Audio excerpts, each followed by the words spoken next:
The film begins with a dark, nighttime scene showing a violent and raging storm out at sea. In the very midst of that intense storm, pirates launch a sudden attack on a ship and mercilessly kill many innocent people. They then take the ship's captain, Botan, as their captive, because some highly valuable treasure was found on his ship that bore the pirates' own distinctive and recognizable seal.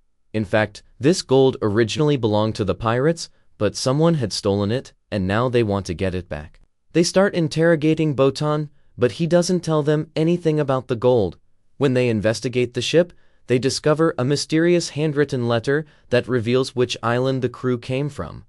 So the pirates immediately set sail for that island as well. Now the scene cuts, and a few days later, we see a woman on an island looking out over the distant sea with binoculars. In fact, she was waiting for her husband to return, who had not come back for almost 70 days. She returns home sadly, and at home we see her son who is unable to walk. Along with her son, her sister also lives in the same house, and we find out that she is planning to run away from home soon with a friend, and Ursula has absolutely no idea about this. Now at night, Ursula's sister, Elizabeth, writes a letter to her and starts preparing to run away from home. Meanwhile, on the other side, we are shown her friend, who has now reached the place where he had asked Elizabeth to come as well. But before Elizabeth arrives, a group of strange-looking people approach him, and from their aggressive behavior, it is clear that they have come to cause harm to the young boy. But what they do to him is not shown, and the scene cuts from here, and we see Elizabeth again. She comes into her sister's room carrying some things. After showing affection to her sister's son, she leaves the letter there, and when she steps outside the house, the sound of bottles from above wakes Ursula. She immediately looks out the window to see who opened the door of the house, but instead of Elizabeth, she sees a strange man walking by. She realized that some danger was surely approaching. That's why she locked the door securely, and then, first of all, she woke up her son and sent him down into the basement. After that, she herself stood at the door with a large gun, waiting for that stranger to arrive. But before the front door could open, someone came from behind and attacked her. Then, after that, men also come from the front and start beating her, and they attack her with extreme brutality. After this, the same man who was earlier shown with Elizabeth's friend now appears before Ursula and, showing her a gold biscuit, asks, "Tell me, where is the rest of the treasure that goes with this?" But Ursula responds, "I don't know anything about any treasure." And after hearing this, the man named Scout becomes even angrier and tells his men to give her another severe beating. In the morning, when Elizabeth arrived at the place where her friend had told her to go, she broke down upon seeing her friend's corpse there, and at that very moment, we see a pirate ship stopping at the shore of the same island.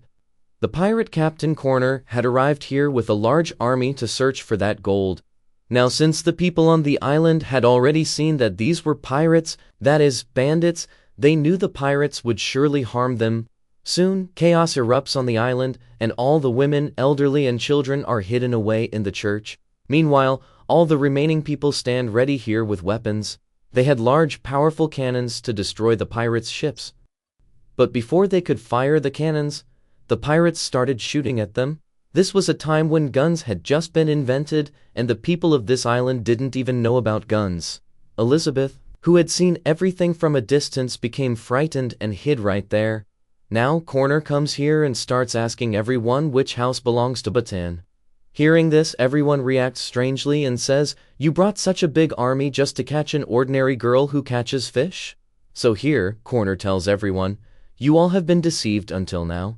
She is not an ordinary girl." Before he can say anything more, the scout arrives, the same one who had already attacked and captured Ursula. Laughing, he tells Corner, "Your little bird is with me?" Hearing this, everyone here laughs, while on the other side, we are shown that she wasn't just a bird, she was a complete beast. As soon as she regains consciousness, she frees herself from the ropes and starts fighting all the men there. In a way that makes it seem as if she is a true warrior. She takes out one man after another, even dragging one of them outside by breaking the window, and then punches him so much that the poor guy loses his life. But Ursula's rage doesn't subside. She keeps beating him until his face is completely smashed. At this point, her own condition was also extremely bad. Now she comes inside the house, takes her son out of the basement, and tells him not to worry, everything is fine here. Even after such a big fight, she was as calm as if nothing had happened at all. Suddenly, the priest arrives and tells Ursula that some very dangerous people have come here after her.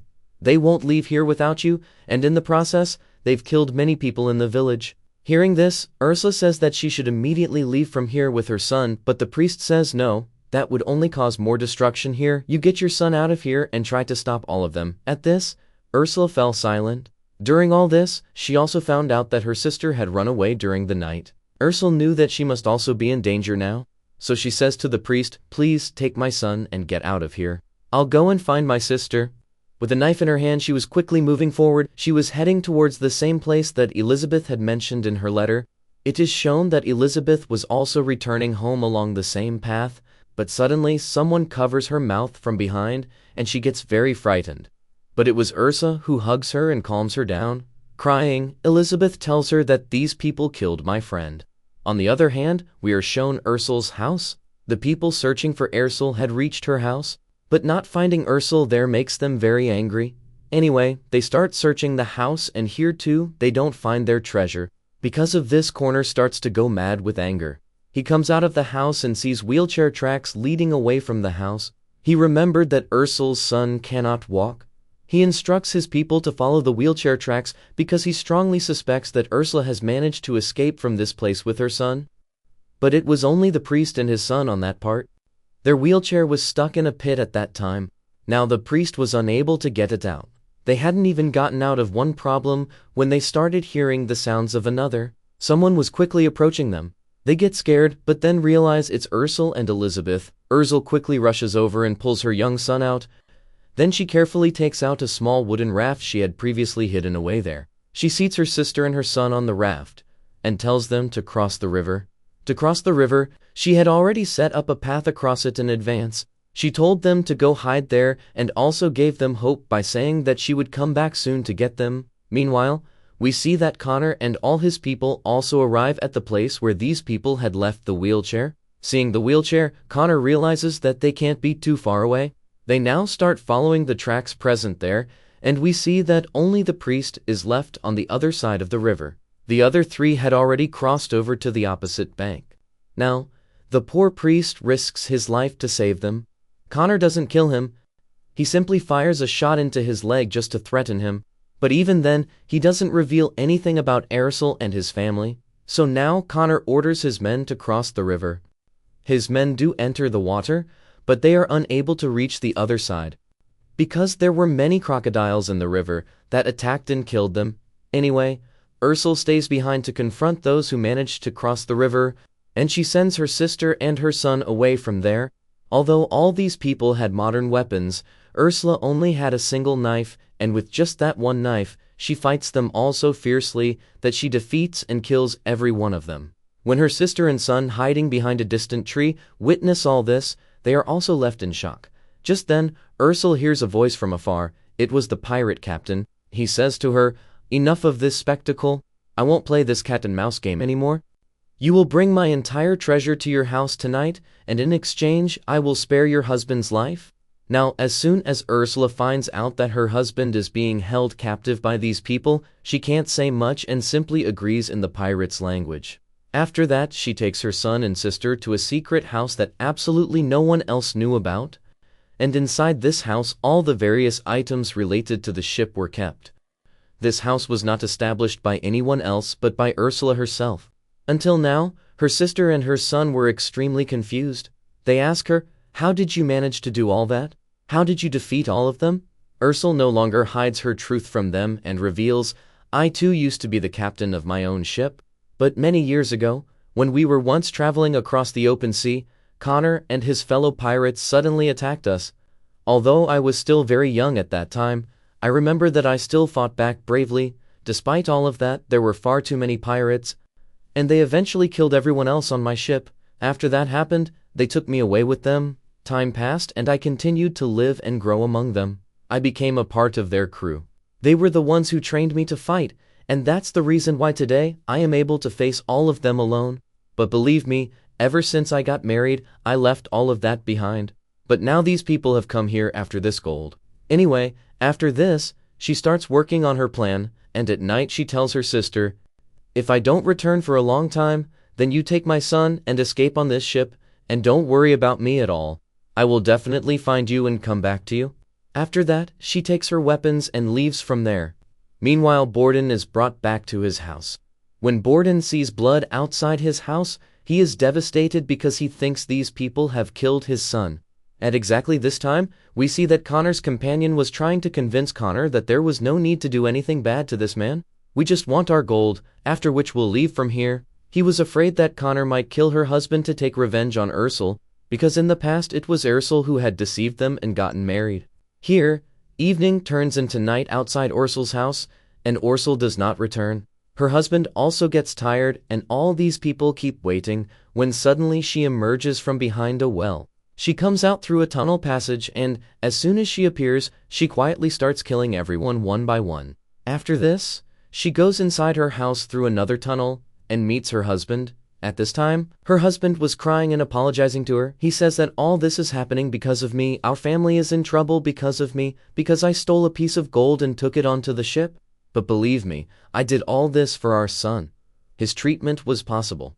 But on the way, these bandits attacked me and now they're after you.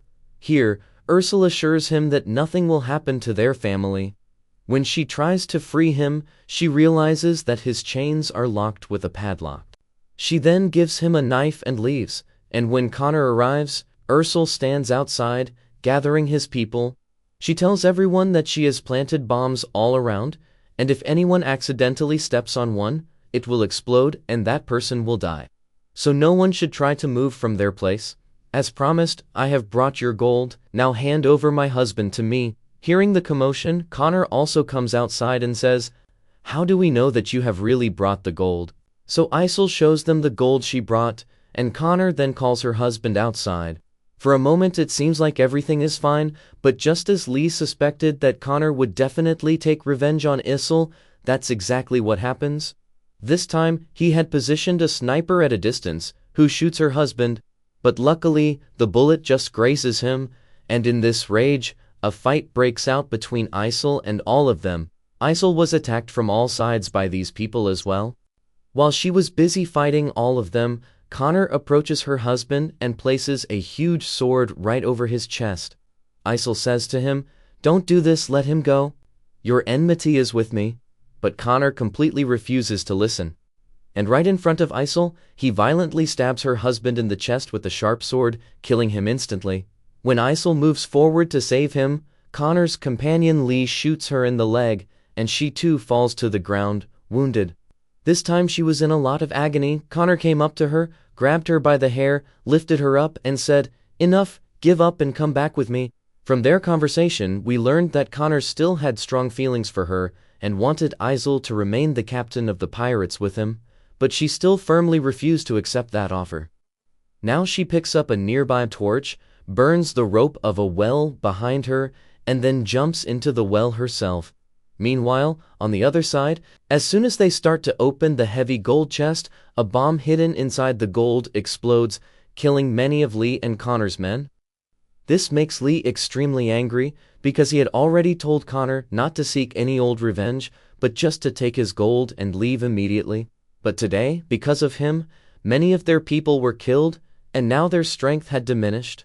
Lee still tells him to end this war right here, and let's leave. But since Connor didn't want to do that, they end up in a fight, and Connor ultimately kills Lee. After that, he tells his remaining team, "Now that we're so close to the mission, we can't go back defeated. Don't all of you want that gold? Once we finally get that gold, we'll be rich forever." They had already gotten the gold. They get confused about what the captain was talking about. But here, the captain, Connor, explains, "The gold that the girl brought was fake, and the real gold is still with her. We have to find it soon." To get them on his side, he tempts them further by saying that if they find the gold, they'll leave this life of robbery behind and live freely with their families. As soon as they hear this, everyone gets ready for the mission again. Meanwhile, we see Isel again, who has returned to her hideout through the well. This time, she was badly injured. Her sister performs a minor operation on her and manages to remove the bullet from her leg. This time she was very sad. She even tells her daughter and sister that their dad and brother are no longer in this world. Everyone here becomes sad. Meanwhile, on the other side, we see Connor, who was trying to find the tunnel beyond the same well where Isel was hiding. On the other hand, Isel was no longer resting there either. She had also fully prepared herself to fight because she knew that this battle would only end when either Connor died or she did. Now, in this battle, her sister and son are also ready to support her. As soon as they enter the tunnel, the hidden Isel starts shooting at all of them with her gun and kills them one by one. When very few men are left, Connor says to her, "Why so cowardly? Why are you fighting from hiding? Come out and fight me." Upon hearing these words, Isel steps outside. And at this very moment, Elizabeth is trying to grab her sister's young son and leave, but someone suddenly attacks them both. Someone stops them, but here, the boy acts cleverly and stabs the attacker in the arm with the knife he has in his hand, saving both himself and his auntie. Now the man whom they had injured does not stop chasing them. When he comes after them again, Elizabeth pulls a rope and releases an arrow from it, shooting it at him. When the man gets injured, Elizabeth goes near him and sees that he is wearing the same locket around his neck that she had given to her friend. Seeing this, she realized that someone had killed her friend. Fueled by a burning desire for revenge, she snatches the locket and kills the man. Meanwhile, on the other side, we are shown Isel and Connor again, who had fought their way outside, and as they kept fighting, night turned into morning. But neither of them was willing to give up. Connor had seriously injured Isel and repeatedly demanded that she surrender. But Isel firmly replied that she would rather die than give up. Just as he was about to stab her in the chest, Elizabeth came from behind to save her sister and shot Connor. Isel also takes advantage of the moment and stabs Connor in the stomach. And finally, with his death, this fight comes to an end. But not the movie. It is shown that Isa was also severely injured because of this whole fight. She also collapses right there, and at the same time, it is shown from a distance that her son, rowing a small boat, has now brought it close to the same hill. Suddenly, his foot lands on a broken piece of wood, and when he moves the wood with his foot, he sees that all the gold had been hidden inside this very boat. Isel and Elizabeth start laughing after seeing all this, and realize that now they were finally free from all of it, and that they could use this gold to live a life of luxury and pleasure. And with this, as they are shown, the movie comes to an end here.